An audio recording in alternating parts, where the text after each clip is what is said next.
Hello बच्चों, तो आज अपन स्टार्ट करते हैं सॉल्यूशन का लेक्चर नंबर 4। लेक्चर नंबर 3 तक अपन ने डिस्कस किए थे।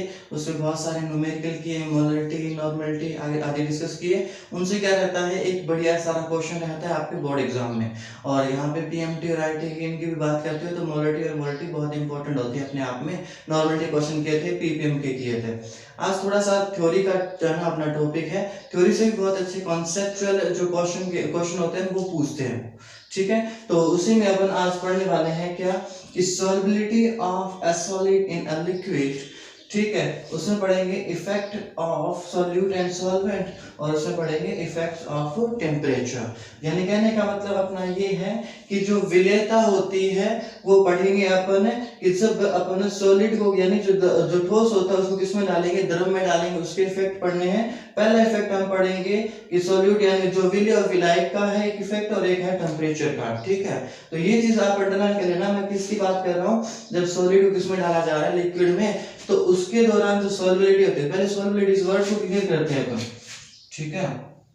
ये वर्ड क्या कहता है बेटा, सॉल्युबिलिटी का मतलब क्या होता है, हिंदी में से कहते हैं विलेयता। विलेयता का मतलब क्या होता है एग्जैक्टली, विलेय का मतलब आप ना फील करो उसको। जैसे मान लीजिए मैंने एक छोटा सा क्या लिया, एक गिलास ले लिया है ना, एग्जैक्टली एक गिलास लिया। इसके अंदर मैंने मान लीजिए 100 ग्राम या फिर 100 ml क्या लिया, पानी ले लिया। कितना ले लिया, 100 ml ले लिया या फिर 100 ग्राम ले लो, एक ही बात है। अब मैंने क्या किया, उसमें नमक डालना स्टार्ट किया, ठीक है, नमक डालना। अब बेटा एक बात बताओ, ये जो मैंने ले रखा है पानी, उसमें जो नमक है ऐसा तो है नहीं कि हम डालते जाएंगे बहुत सारा डाल देंगे घुलता जाएगा, नहीं। हम क्या डालेंगे, जैसे मान लीजिए 1 ग्राम डाला, नमक घुल गया, अच्छी बात है। 2 ग्राम डाला, अच्छी बात है, घुल गया। 3 ग्राम डाला, घुल गया।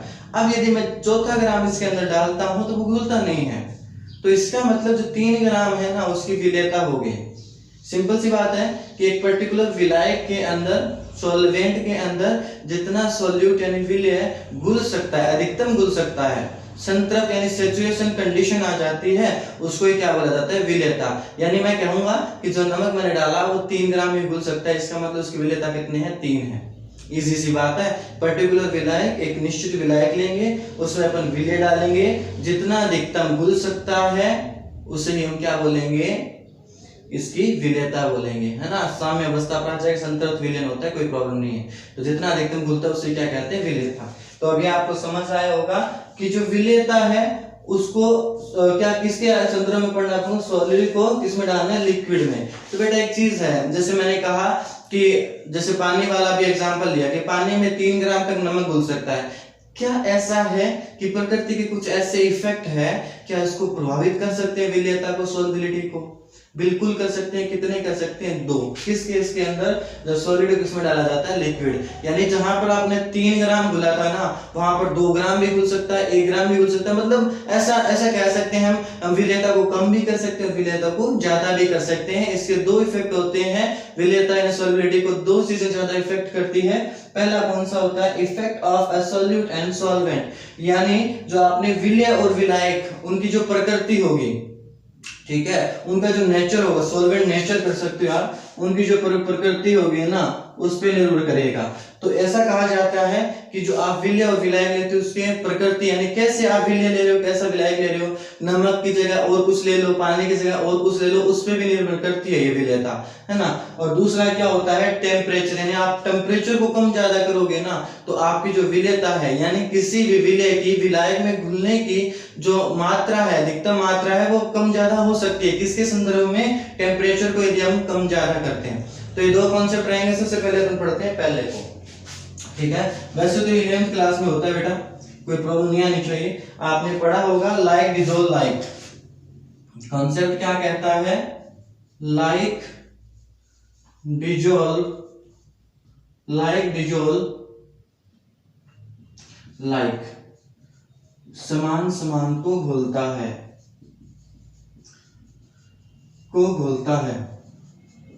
ये कॉन्सेप्ट बिल्कुल आपने पढ़ा होगा कि जो ध्रुवीय पदार्थ होते हैं, यानी जो पोलर होते हैं, जैसे आपने ले लिया कि ध्रुवीय क्या होना चाहिए, यहां पर सॉल्यूट यानी विलेय, और ध्रुवीय ही क्या होना चाहिए, विलायक। तब इनकी विलेयता क्या होती है, ज्यादा होती है। पहला केस ये है। और दूसरा क्या कहता है, यदि आपने क्या ले रखा है, अध्रुवीय यानी नॉन पोलर ले रखा है। नॉन पोलर में केस में यदि विलय ले रखा है, नॉन पोलर लेना पड़ेगा आपको, और ये क्या लेना पड़ेगा, विलायक भी क्या लेना पड़ेगा, नॉन पोलर। अब ऐसा नहीं कह सकते बेटा कि यदि अपन एक तो लेते हैं ध्रुवीय और एक क्या लेते हैं अध्रुवीय, यानी पोलर और नॉन पोलर कम बोलते हैं, बहुत कम रेयर चांस होते हैं। इसका कारण मैंने आपको बताया है, 11th क्लास से बहुत अच्छा टॉपिक है, इसके बहुत ज्यादा डिस्कशन होता है। चलो बताता हूँ। जैसे मान लीजिए अपन ने क्या लिया, एक छोटा सा ये बकेट बनाया, ठीक है। अब इसके अंदर अपन ने क्या क्या डाला, मान लीजिए इसमें पानी पड़ा था पहले से बहुत ज्यादा,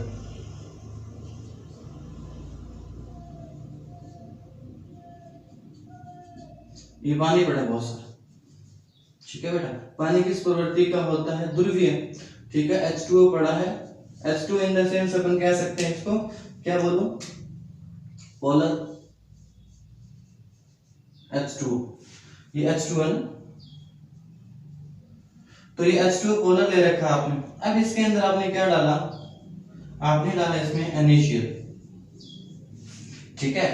अब आपको पता है जो H2 होता है ना बेटा, जैसे आपने NaCl डाला, NaCl पानी में जाकर टूटने का कार्य कैसे करता है, देखो एग्जैक्टली जो Na होता है वो पॉजिटिव में आ जाता है और Cl किस में आ जाता है, नेगेटिव में आ जाता है। तो यहाँ पर बहुत सारे ऐसे कण होते हैं पानी के, जैसे मान के चलो आप ऐसा भी कर सकते हो कि जैसे H प्लस भी होगा, OH माइनस भी होगा, ठीक है। तो अब ये क्या करेंगे कि यहां से जो H प्लस वाला केस है, H प्लस इसके बाहर आना स्टार्ट हो जाएंगे, H plus H plus H plus H plus H plus H plus ये वाला, और यहाँ पर क्या होता है OH minus OH minus OH minus और OH माइनस, यानी जब Na प्लस NaCl था तो पानी ने इसे उकसाने का काम किया। NaCl पहले इसमें क्या था, प्लस था, और इसमें क्या था, माइनस। अब बेटा याद रखना, जब इसको पानी में डालते हैं तो पानी के जो कण होते हैं कौन से, H प्लस और OH माइनस।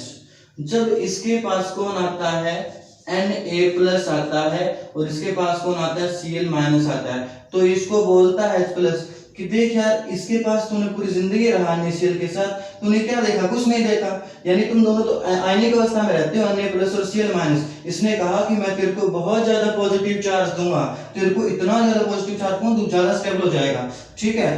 तो यहाँ पर क्या किया इसने, H प्लस ने इसे ना माइनस को क्या किया, आकर्षित किया। आकर्षण होता है जहां पर क्या होती है, ऊर्जा निकलती है और स्थायित्व बढ़ता है। तो जितना प्लस होगा उतना ज्यादा क्या बढ़ेगा, आकर्षण बढ़ेगा, उतनी ज्यादा क्या निकलेगी, ऊर्जा, और जितनी ज्यादा ऊर्जा निकलेगी ना उतना ही ज्यादा कंपाउंड क्या होता है, स्टेबल हो जाता है। तो ये H प्लस बहुत सारे इसके पास आके एक पंचायत करते हैं, और Cl माइनस को बोलते हैं देख इधर देख, एक तो अकेला है Na प्लस, हम तुझे बहुत पॉजिटिव देंगे, बहुत पॉजिटिव देंगे तो तेरे और मेरे जो मध्य आकर्षण है वो ज्यादा हो जाएगा, आकर्षण हमारा ज्यादा हो गया, हमारी ऊर्जा ज्यादा निकलेगी, ऊर्जा हमारी ज्यादा निकलेगी, हम स्थायी संकुल बनाएंगे। और आपको पता है दुनिया में सारे जो काम होते हैं वो स्थायित्व के लिए होते हैं। तो ये Cl माइनस H प्लस के घेरे में आ जाता है, और Na प्लस को कौन बोलता है, OH माइनस पे जो माइनस होता है वो कहता है हम दोनों में भी आकर्षण रहेगा। देख तेरे को Cl माइनस ने तो धोखा दे दिया, चला गया, तू मेरे साथ आजा, मेरे पास माइनस है तेरे पास प्लस है, दोनों क्या करेंगे, आकर्षण करेंगे। आकर्षण करोगे तो क्या निकलेगी, एनर्जी निकलेगा, एनर्जी निकलेगा तो जो स्थायित्व बढ़ जाएगा उसका। तो ऐसा कहा जाता है कि जब कोई भी पोलर विलायक होता है, सॉल्वेंट होता है, उसमें आपने ना पोलर को डाला है, तो जो पोलर होता है अलग अलग पोलर बना, मतलब पोल अलग अलग हो जाते हैं, इनके पॉजिटिव अलग हो जाता है और माइनस क्या हो जाता है, अलग हो जाता है। इन दोनों के कारण क्या बनती है, लेयर बन जाती है। तो कहने का मतलब जैसे आपने किसी भी ध्रुवीय विलायक में, पॉइंट शुड बी नोटेड, जब किसी ध्रुवीय विलायक में किसी भी ध्रुवीय विलय को डाला जाता है तो आयनों में टूट जाता है। कारण सिर्फ इतना है कि ये आकर्षण इस हिसाब से बढ़ जाता है। तो ऐसे ही कारण होता है कि जैसे हम ध्रुवीय को किसमें डालते हैं, ध्रुवीय में, तो ये ऐसे अट्रैक्शन हो जाता है इनमें और टूट जाता है। देखो Na अलग हो गया और Cl माइनस अलग हो गया। ऐसा केस किसके साथ नहीं होगा, अध्रुवीय के साथ नहीं होगा, अध्रुवीय टूटेगा नहीं, ठीक है, क्योंकि अध्रुवीय यानी सिर्फ पोलैरिटी तो है ही नहीं, तो टूटेगा नहीं। तो ऐसा बोला जाता है कि समान समान को बोलता है लाइक डिसॉल्व लाइक, विलय आप क्या लेते हो, यदि पोलर लेते हो तो आपको विलायक भी कौन सा लेना पड़ेगा, पोलर, यानी दोनों टूटने चाहिए ताकि टूटकर अलग अलग हो जाए। दोनों में थोड़ा सा चार्ज आना चाहिए, चार्ज आएगा तो एक दूसरे को क्या कर लेंगे, एक अलग से पॉजिटिव ले जाएगा, एक अलग से क्या ले जाएगा, नेगेटिव ले जाएगा। That is the more important point I think, है ना। तो इसमें ध्यान रखना ये वाला कंसीडर होता है। तो ये चीज है वो विलय इसमें हो जाएगा। और विलायक इसमें क्या होता है, याद रखना अद्रव्य जो चीजें होती है ना उसमें ज्यादा आकर्षण नहीं होता, और जिसका कोई नहीं होता ना, मैंने आपको 1000 बार बोला है, जिसके मध्य कोई नहीं होता उसके मध्य कौन होता है, दुर्बल वैन डर वाल होता है। तो दो अद्रव्य पदार्थों के मध्य क्या लगता है, दुर्बल वैन डर वाल बंध लगता है, बहुत ही। तो मैं दुर्बल वैन डर वाल पे एक पूरा वीडियो लेक्चर आपको दे दूंगा, उसमें आप पूरा का पूरा उसी पे होगा, दुर्बल वैन डर वाल पे। अभी इतना समझो कि जो नॉन पोलर होता है उनके मध्य क्या लगता है, दुर्बल वैन डर वाल रहेगा। तो ऐसा आज के बाद ध्यान रखना, जब भी तुम्हें ऐसा क्वेश्चन आए, मान लीजिए आपसे इनडायरेक्टली ये ऐसे नहीं पूछेगा, आपसे क्वेश्चन देगा, आपको यही बोलेगा कि जो NaCl होता है वो H2O के साथ तो घुल जाता है लेकिन बेंजीन के साथ नहीं घुल पाता, ठीक है। तो बेंजीन के साथ नहीं घुल पाता, कारण क्या है इसका, बेंजीन के साथ नहीं घुल पाता, या बहुत सारे, जैसे CH2 के साथ नहीं घुल पाता, जैसे CCl4 के साथ नहीं घुल पाता, और जैसे एथिल अल्कोहल के साथ नहीं घुल पाता, नहीं घुल पाता, जबकि है ना इसके साथ घुल जाता है। ये क्वेश्चन हो सकता है। तो बेटा इसको ध्यान रखना, ये सारे के सारे विलायक जो मैंने लिखे, बेंजीन है, CH2 है, CCl4 है, C2H5OH है, ये सारे क्या होते हैं, नॉन पोलर होते हैं, ठीक है, अध्रुवीय होते हैं। ये अध्रुवीय किसको बोलते हैं, अध्रुवीय बोलेंगे। और अब ध्यान रखना जो NaCl होता है वो ध्रुवीय होता है, और पानी भी क्या होता है, ध्रुवीय। तो ये दोनों तो घुल जाते हैं, NaCl पानी में तो घुल जाता है लेकिन NaCl इन लोगों में नहीं घुल पाता, कारण सिर्फ क्या है, लाइक डिजोल्व, लाइक समान समान को घुलता है, अध्रुवीय आप ध्रुवीय में नहीं घुल पाओगे, ठीक है। तो यदि एक क्वेश्चन ये आता है, दूसरा क्वेश्चन ये भी रहता है अपना, कौन सा, कि लाइक आपसे पूछ लेगा कि जो नैफ्थलीन होती है, इसका नाम है नैफ्थलीन, ठीक है, ये नैफ्थलीन होता है, ये किस प्रवृत्ति का होता है, ये क्या होता है, पोलर, ये क्या होता है, पोलर, और ये सारा क्या है, ये पूरा का पूरा सीन क्या है अपना, नॉन पोलर। अब ये क्या होता है, नॉन पोलर।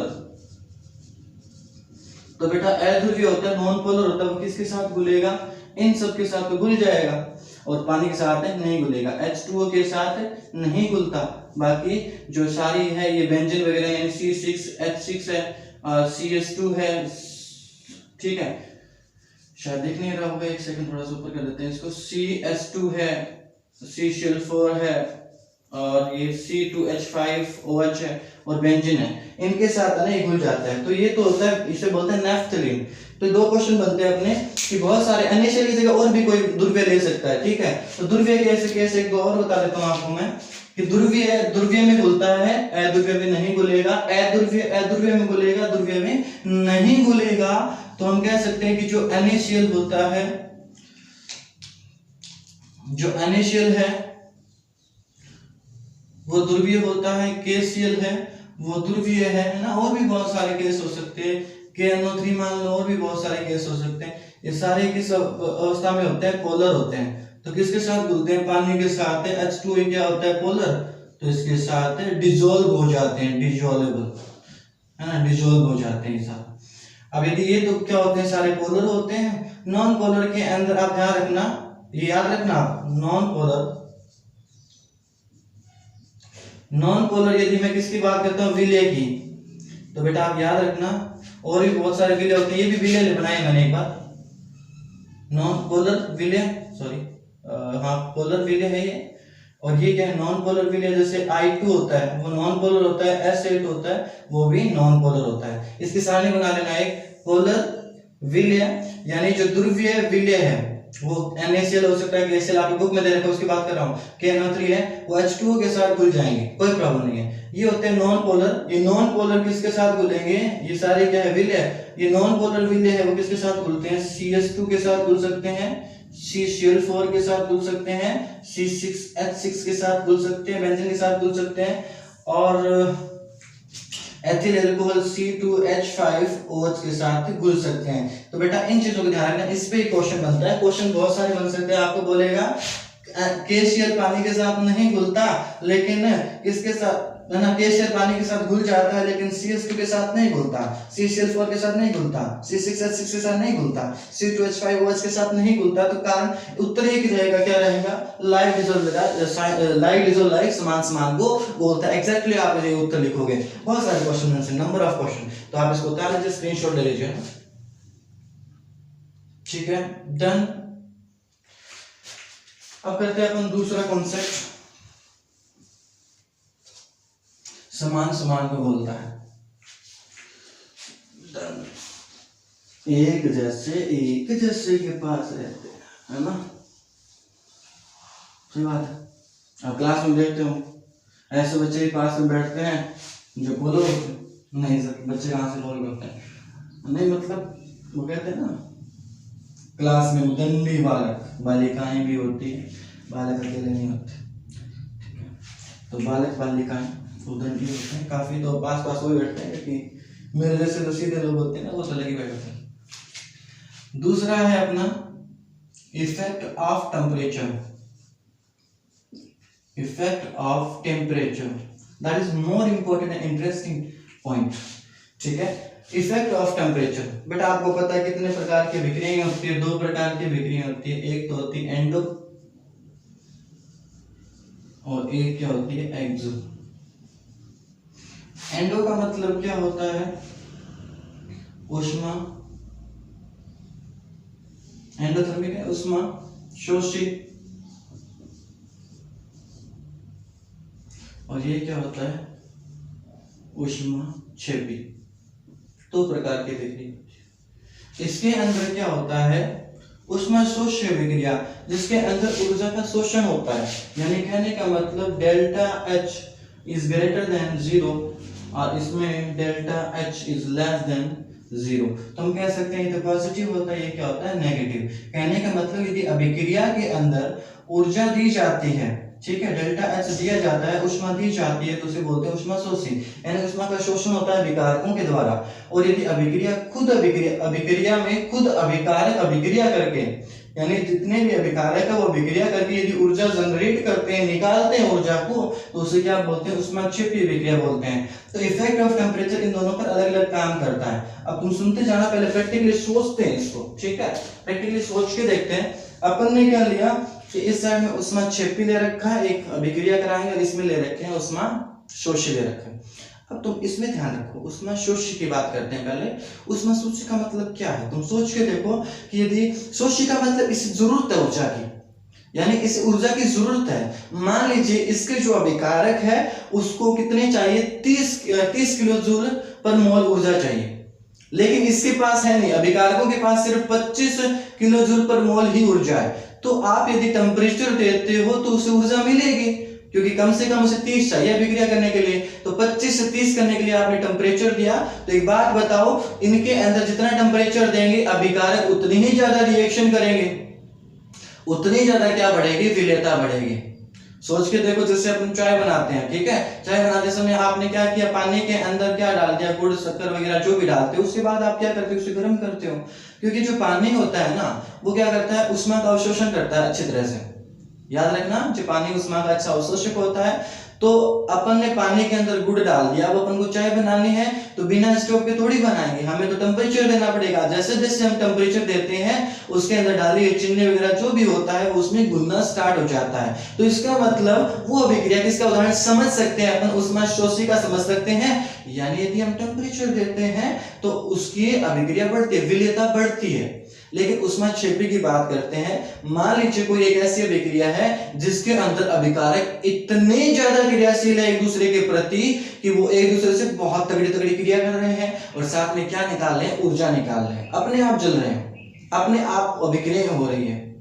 ठीक है। मान लीजिए ऊष्माक्षेपी है, अभिक्रिया हो रही है और साथ में क्या निकल रही है, ऊर्जा निकल रही है, तो इसका मतलब उसे ऊर्जा देने की जरूरत नहीं है। लेकिन आप क्या हो, थोड़े से अलग माइंड के साइंटिस्ट मान के आपने कहा चलो टेम्परेचर देके देखते हैं। तो जैसे ही टेम्परेचर दिया अपन ने, तो हमने देखा कि उनकी जो गतिज ऊर्जा, काइनेटिक एनर्जी होती है, वो बहुत ज्यादा बढ़ जाती है। जो अभिकारक वगैरह है उनकी क्या बढ़ेगी, बहुत ज्यादा ऊर्जा बढ़ जाएगी, गतिज ऊर्जा, तो वो इधर उधर भटकने लग जाएंगे सारे, तो अभिक्रिया नहीं करेगी, यानी जरूरत नहीं थी, आपने क्यों दिया।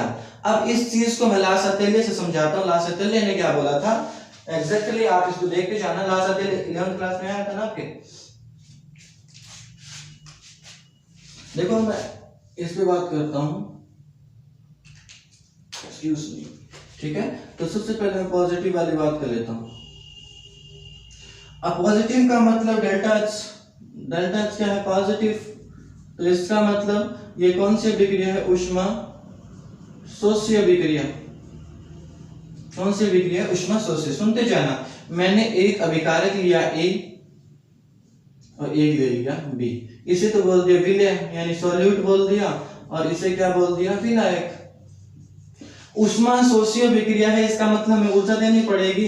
तो मैंने क्या कहा, x किलो जूल पर मोल ऊर्जा दे दी इसको मैंने, और इससे कोई भी उत्पाद बन रहा है सी प्लस डी, हमें कोई मतलब नहीं, ठीक है।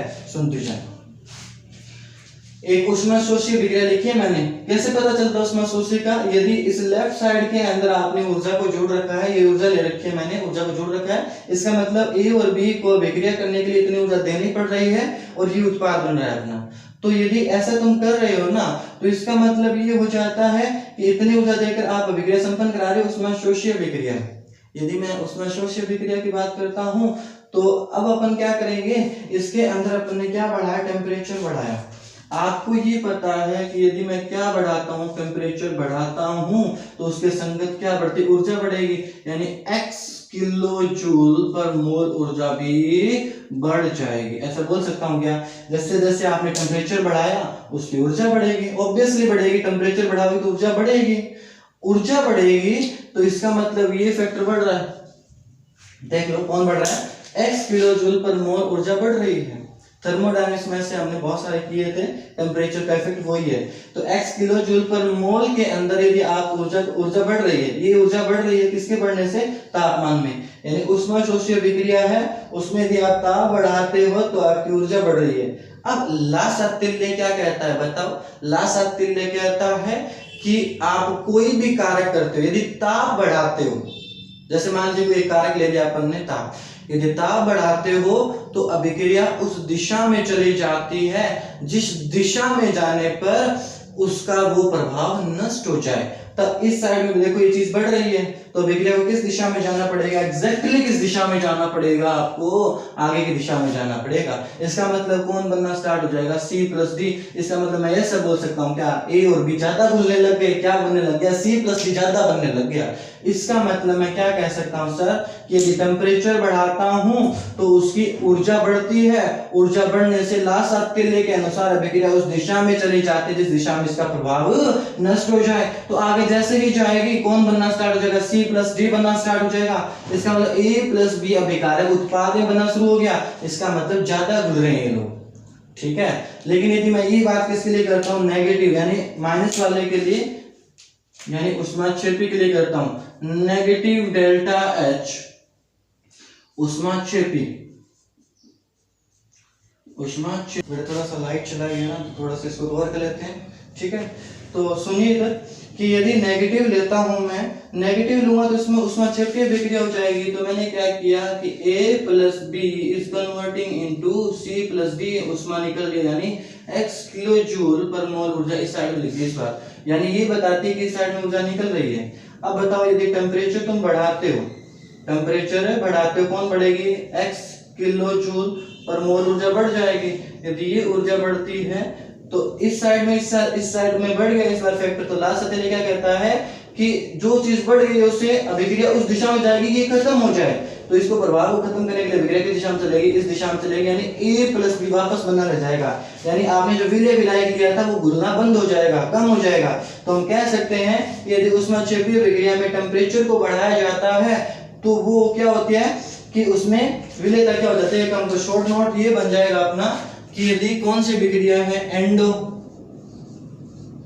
ठीक है, एंडोथर्मिक में हमने क्या देखा, टेम्परेचर बढ़ेगा, विलेयता सॉल्युबिलिटी बढ़ेगी। और एक्सो में बात करते हो शॉर्ट में, टेम्परेचर बढ़ाओगे विलेयता क्या हो जाएगी, घट जाएगी। इजी बात ये है, ठीक है, ये घट जाएगी। अब बेटा एक छोटा सा क्वेश्चन आता है, ब्यूटीफुल क्वेश्चन, जो मेरे हिसाब से इस साल आएगा, इसे ट्रिपल स्टार लगा देना। एक ग्लूवर लवण होता है, एक छोटा सा क्वेश्चन, ग्लूवर लवण होता है एक,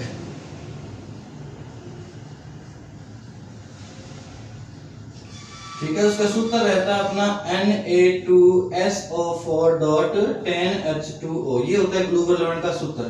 ये बड़ा गजब का कंपाउंड होता है। ये कभी तो यानी 32.4 डिग्री सेंटीग्रेड और 32.4 डिग्री सेंटीग्रेड, यानी टेम्परेचर का मान यदि कम होता है, ठीक है, टेम्परेचर का मान यदि कम होता है किससे, 32.4 डिग्री सेंटीग्रेड से, और यदि टेम्परेचर का मान ज्यादा होता है, अलग अलग बिहेव करता है। ये क्या करता है, टेम्परेचर का मान यदि कम होता है ना, तो ये किसकी तरह व्यवहार करता है, उष्माशोषी की तरह काम करता है, ठीक है। और यदि किसकी ज्यादा होता है, उस इसकी तरह होता है, तो क्या होता है, उष्माक्षेपी। ये दो अभिक्रिया होती है। कारण इतना है, देखो बेटा इसके अंदर एक चीज देखो, तुम नोट करो, 10 जल के अणु है। मैंने आपको अभी बताया था यदि हम 10 जल के अणु मतलब जल के अणु लेते हैं, तो जल के अणु क्या करते हैं, उष्मा का अवशोषण करते हैं। तो देखा गया था कि 32.4 डिग्री सेंटीग्रेड होता है ना, तब तक क्या होता है, इसके 10 के जल अणु उड़ जाते हैं। यानी आपने 32.4 डिग्री सेंटीग्रेड तक गर्म करते हो तो इसके सारे जल के अणु निकल जाएंगे। जल के अणु निकल जाएंगे, इसका मतलब उष्मा का अवशोषण नहीं होगा। 32.4 तक तो कौन है, इसके साथ जल है, तो जल जितने टाइम तक इसके साथ है वो उष्मा का अवशोषण करता रहेगा। लेकिन यदि 32.4 से ज्यादा आपने टेम्परेचर कर दिया तो इसका मतलब क्या हो जाता है, सारे जल के अणु चले गए, किसकी तरह बिहेव करेगा, उष्माक्षेपी। इसलिए पीक पॉइंट बोला जाता है इसको, एक है ना टर्निंग पॉइंट बोला जाता है 32.4 को। ये 32.4 तक तो ये क्या करता है, टेम्परेचर बढ़ाएंगे तो विलेयता बढ़ेगी, टेम्परेचर बढ़ाएंगे तो विलेयता बढ़ेगी। लेकिन यदि क्या करते हैं अपन, टेम्परेचर घटाएंगे तो क्या करेगी, बढ़ाएंगे तो विलेयता क्या होती है, कम। तो ये क्वेश्चन पूछता है कि ग्लूवर लवण में ऐसा क्या होता है कि 32.4 डिग्री सेंटीग्रेड से पहले तो घुलता है, विलेयता बढ़ती है। जैसे जैसे टेम्परेचर बढ़ता है 32 पॉइंट यानी 24 से 25, 25 से 26, 26 से 27, 28, 29, 30, 31, 32, 33, 34, यहाँ तक क्या होगा, बढ़ेगा क्या, विलेयता। किसके साथ, टेम्परेचर, टेम्परेचर बढ़ाओगे विलेयता बढ़ेगी। लेकिन जैसे 32.4 डिग्री सेंटीग्रेड होता है उसके बाद आप टेम्परेचर बढ़ाओगे, क्या होने लग जाती है, विलेयता क्या हो जाती है, कम हो जाती है। कारण सिर्फ इतना है कि 10 जल के अणु होते हैं ना, वो 32.4 डिग्री सेंटीग्रेड तक रहते हैं इसके पास। 32.4 जैसे हो जाता है इसके जल के अणु निकल जाते हैं, जल के अणु निकल गए तो ये जो उष्मा को अवशोषण करने की जो क्षमता होती है ग्लूवर लवण के पास वो खराब हो जाती है, किसकी तरह बिहेव करने लग जाता है, उष्माक्षेपी की तरह। और ये क्या हो जाता है, जैसे फिर 32.4 से ज्यादा, यानी 32.4 पे देखूं तो ये ग्लूवर लवण ये बन जाता है क्या, Na2SO4, इतना ही रह जाता है। और यहाँ तक 32.4 तक क्या होता है, Na2SO4.10H2O, ये वाला सूत्र रहता है इसमें, ठीक है। तो इसलिए यहाँ से क्या करता है, विलेयता बढ़ेगा, इसमें क्या होती है, घटते हैं। बाकी अपन नेक्स्ट वीडियो में बात करते हैं, ठीक है। पढ़ते रहें और इसको नोट्स बनाते जाएं, बड़ा शानदार कंसेप्ट है, इसमें क्वेश्चन रहते हैं। तो दो कारक थे अपने, कौन कौन सा, एक तो सॉल्वेंट और सॉल्यूट का जो है ना, जो नेचर होता है वो इफेक्ट करता है विलेयता को, सॉल्युबिलिटी को, और दूसरा क्या था, effect of temperature. Okay, good bye.